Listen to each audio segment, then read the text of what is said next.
Hello guys, the very next day. ഇത് നൂൽപുട്ട്. പല സ്ഥലത്തും പല പേരിലാണ് അറിയപ്പെടുന്നത്. നൂൽപുട്ട്, ഇടിയപ്പം, വേറെ എന്തൊക്കെ ഉണ്ടെന്ന് അറിയില്ല. അറിയണവരുണ്ടെങ്കിൽ കമന്റ് ചെയ്യട്ടോ. ഇത് തേങ്ങാപ്പാല്, ചെറുപഴം, പഞ്ചസാര, സൂപ്പർ കോംബോ ആണ്. മസ്റ്റ് ട്രൈ ആണ്. ബിലാൽ, എന്തൊക്കെയാണ് വിശേഷം? അറിയോ ആരാണ്? മാമനാണ്, കുട്ടി മാമൻ.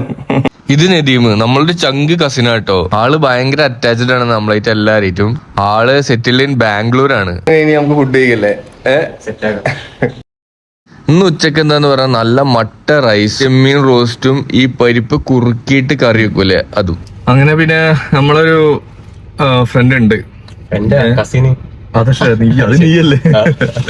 അതല്ലാതെ നമ്മളെ ഫ്രണ്ട് ഉണ്ട്, സർത്താജ് റിയാസിനെ പോലെ. അവനെ കാണാൻ പോവാണ്. അവനെ മാത്രല്ല, നമ്മളെ വേറെ ഫ്രണ്ട് ഉണ്ട്, ഫഹീം എന്ന് പറഞ്ഞിട്ട്. ഇപ്പൊ ആദ്യം കാണാൻ പോണത് നമ്മളെ ശ്രീജിത്ത് എന്ന് പറഞ്ഞിട്ടുള്ള ഫ്രണ്ടാ. അവന് ഞാനും ഒരുപാട് കാലം ഒപ്പം ഉണ്ടായിരുന്നു. പിന്നെ അവനിപ്പോ അടുത്താണ് അടുത്ത പറഞ്ഞ ഒരു 1 year ആയി ഉണ്ടാവും കാനഡയിൽ പോയിട്ട്. ഞങ്ങളായിരുന്നു ആക്ച്വലി പ്ലാൻ ഇട്ടിട്ടുണ്ടായിരുന്നു, ജൂലൈ ആകുമ്പോഴത്തേനും രണ്ടാളും കൂടിയിട്ട് ഇവിടെ എത്തുന്നൊക്കെ പ്ലാൻ ഉണ്ടായിരുന്നു. പക്ഷെ എനിക്കും ജൂലൈയിൽ വരാൻ പറ്റിയില്ല, അവന് ജൂലൈയിൽ വരാൻ പറ്റിയില്ല. അവന് അവന് തീരുമാനമായിട്ടില്ല. അപ്പോ അവന്റെ വീട്ടിലൊന്ന് പോവാണ്. ഇവിടെ ഒരു പപ്പി ഉണ്ട് കേട്ടോ. ശ്രീജുവിന് വളരെ ഇഷ്ടമാണ്. രാവിലെ ആയി കഴിഞ്ഞു കഴിഞ്ഞാൽ അവൻ അപ്പൊ വിളിക്കും ഇവിടെ കാണാൻ വേണ്ടിട്ട്. ഓർമ്മയുണ്ടോ?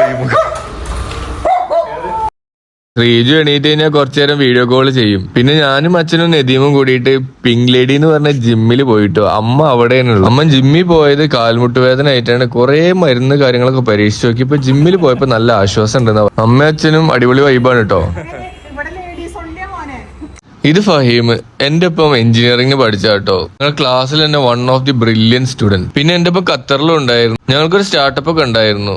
അത് കഴിഞ്ഞ് സർത്താജിനൊന്ന് മീറ്റ് ചെയ്യേണ്ട ആവശ്യം ഉണ്ടായിരുന്നു. പിന്നെയും വന്നിരിക്കുകയാണ്. സർത്താജ് മാഷിന്റെ വീട് ഇവിടെ തൊട്ടടുത്താണ്. പക്ഷെ അവന് ഒരു ഇൻസ്റ്റിറ്റ്യൂട്ട് ആണ്, സ്വന്തമായിട്ട് നടത്തുകയാണ്. IBS എന്ന് പറഞ്ഞിട്ട് വളാഞ്ചേരി. അവിടെ അക്കൗണ്ടിങ് സ്റ്റുഡൻസിനുള്ള കോഴ്സസ്, പുതിയ software training, even tuitions also they are provide. അത് കാരണം അവിടെ വളാഞ്ചേരിയിൽ ഒരു വീട് എടുത്ത് താമസിക്കും. പിന്നെ ചെറിയൊരു ബിസിനസ് ഡീലും വർത്താനൊക്കെ പറഞ്ഞിരുന്നു. പിന്നെ കുറച്ച് കഴിഞ്ഞപ്പോൾ ഫുഡൊക്കെ കഴിച്ചു. അടുത്ത വീഡിയോ കാണുന്നവരെ ബൈ ഫ്രം ബിൻഷാദ്.